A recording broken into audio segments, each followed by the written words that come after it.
but the boycott is happening against corporations and also against individuals. And there's been a coordinated boycott movement against Veolia, a French company which is involved in building a light rail in Jerusalem to connect Jerusalem to the illegal Israeli settlements. And this local Palestinian solidarity groups in places as diverse as Bordeaux in France and Birmingham in Britain and out in Australia and in Sweden and many churches have been involved, and others have managed to, it's estimated that they've managed to cost Veolia losses of contracts of about $7 billion. Now that's serious money that you're talking about. As a result, Veolia recently announced anyway, that it was pulling out of the Jerusalem light rail project. So this shows the efficacy of nonviolent measures to achieve results. And I think maybe one of the biggest shifts that we're seeing in public opinion and in public activism has happened amongst American Jews.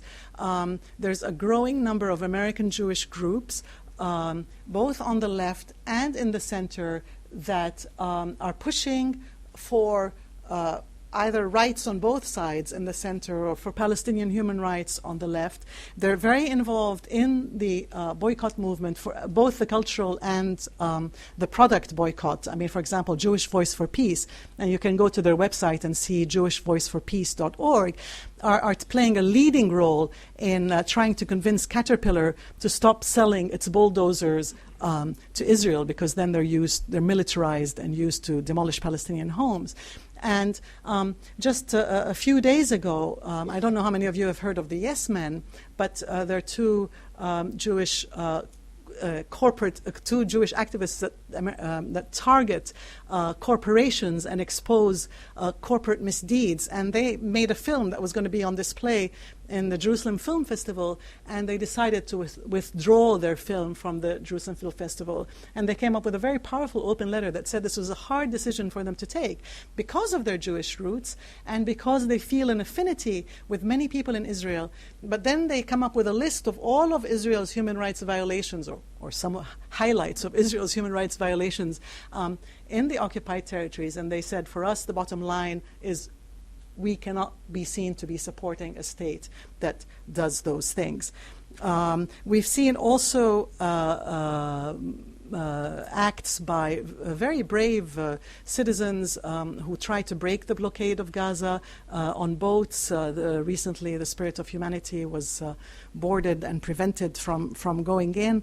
But the group Code Pink has been able to go in through the regular border to stand in solidarity.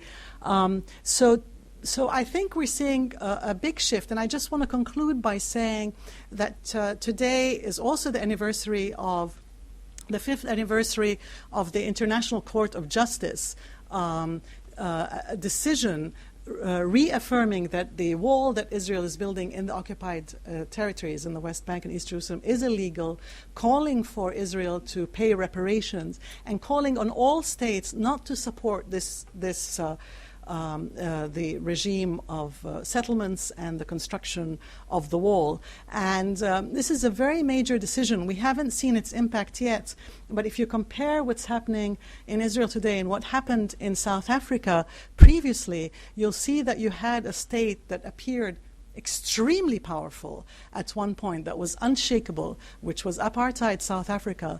And the first chinks in the armor of apartheid South Africa came with an advisory opinion of the International Court of Justice ruling against it for its attacks on Southwest Africa.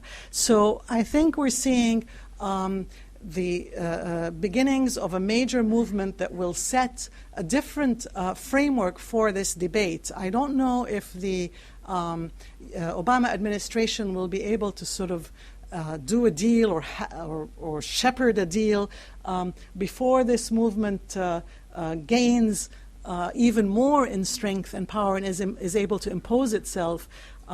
on the scene or not. But I think we're at a very interesting juncture that is a lot more hopeful over the long term and the medium term than it does look at the short term. Thank you.